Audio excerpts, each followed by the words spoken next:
En enero de 1990 entró en vigor el Boletín C11, denominado Capital Contable, en el que se establecieron sus disposiciones normativas. En diciembre de 1992 se emitió la Circular 38, que es adquisición temporal de acciones propias, y en septiembre de 1994 se emitió la Circular 40. Esta es sobre el tratamiento contable de los gastos de registro y colocación de acciones. En las NIFs, la NIC 32 habla sobre el capital contable.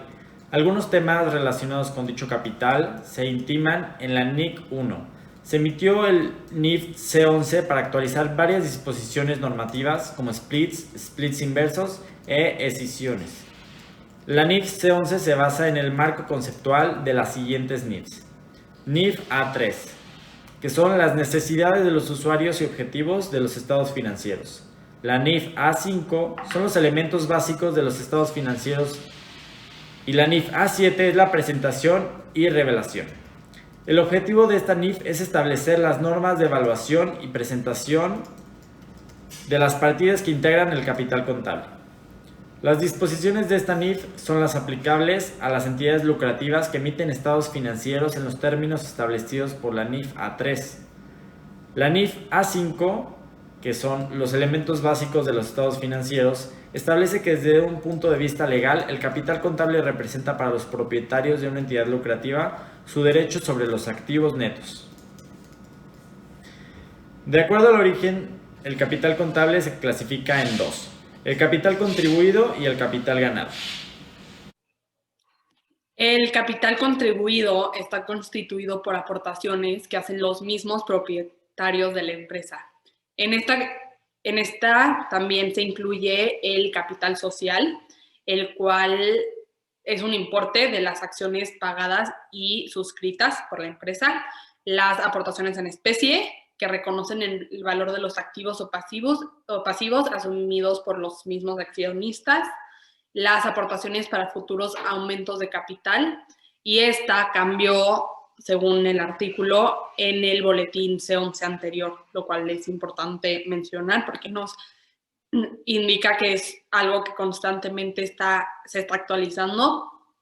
La prima en emisión de acciones y otras primas, las que son recursos que exceden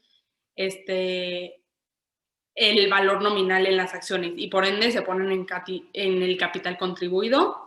Los instrumentos financieros de capital, los cuales dependen tanto de la economía como del marco legal para su evaluación.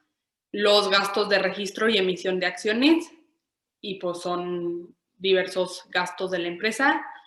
La adquisición de acciones propias, que es cuando la misma empresa adquiere acciones y ellos las denominan, y el reembolso en capital de acciones, y por último se incluyen los splits y los splits inversos, que son los aumentos y las disminuciones en el número de acciones de la empresa. El capital ganado se compone de los saldos de las utilidades o pérdidas acumuladas, de las reservas de capital y de otros resultados integrales también acumulados. Vamos a hablar de esto. Las utilidades o pérdidas acumuladas se deben de entender como el valor neto de las pérdidas a lo largo del tiempo. Las reservas de capital se crean mediante una asignación de recursos, de utilidades con un fin específico. Esto se determina por los propietarios de cada una de las entidades, con el fin de proteger y crear una estabilidad más fuerte en la empresa. Los dividendos son un pasivo por la entidad en el momento que afectan a todas las utilidades acumuladas. ¿Qué son las escisiones? Esto es muy importante y es un nuevo apartado dentro de las NIF. Y bueno, una escisión pasa cuando una sociedad denominada escidente aporta en bloque y sin extinguirse parte de sus activos y capital contable a una u otras entidades de nueva creación, también más bien denominadas escididas. Si se decide extinguirse, pues se tiene que dividir en dos partes el total del activo, del pasivo y del capital. Y cada uno de los accionistas de la entidad recibe inicialmente una proporción del capital que se dividió. Los activos, pasivos y capital contable aportados por la exidente se deben de dar de baja con base a su valor en los libros. O sea que los libros determinan cuánto va a valer, por así decirlo, esa parte, para hacer la baja. Ahora vamos a hablar de las normas de presentación. La presentación de los conceptos que integran el capital contable debe hacerse en el estado de situación financiera, incluyendo los que forman tanto parte del capital contribuido como los que integran el capital ganado. Las aportaciones para futuros aumentos de capital, las primas, y el componente de capital de las obligaciones que se pueden convertir en acciones deben presentarse en un rubro de capital contribuido que va a estar separado al rubro de capital social. Una entidad que no tenga un capital integrado por acciones deberá presentar la información equivalente que ya se mencionó ya antes sobre la presentación de los conceptos en el capital contable. Por otra parte, las normas de revelación establecen que una entidad debe revelar la siguiente información. Por cada clase de acciones que se hagan, deberá hacer una descripción de los títulos, el número de acciones, el valor nominal y el importe acumulado de los dividendos a pagar. De igual forma, deberá de proporcionar la información de restricciones que afectan al capital contable, de los impuestos que están sujetos a la distribución de utilidades, la descripción de la naturaleza y el propósito de cada una de las reservas de capital y las aportaciones para futuros aumentos de capital. Continuando el tema de revelaciones, aquellas entidades que operen en el sector financiero o que sean de interés público, adicional a la información mencionada anteriormente, deben revelar el número de acciones emitidas durante un periodo que hayan resultado de operaciones como conversión de obligaciones, ejercicios de opciones o instrumentos similares.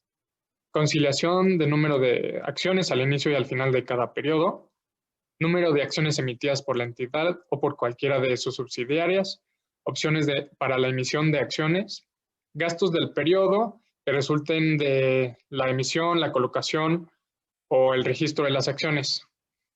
Además, todas las entidades que por regulación deban presentar información de políticas de administración de capital a las autoridades de la entidad tienen que presentar información descriptiva sobre sus políticas de administración de capital, incluyendo temas como requerimientos externos a los que estén expuestos y cómo la entidad cumple con estas políticas.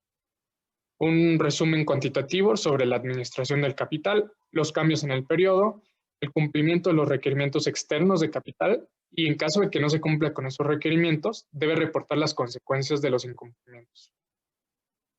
Esta NIF entró en vigor desde el 1 de enero de 2014 y sustituye o deja sin efecto al boletín C11, que es sobre el capital contable, y a las circulares 38 y 40, que son sobre la adquisición temporal de acciones propias y sobre el tratamiento contable de los gastos de registro y colocación de las acciones.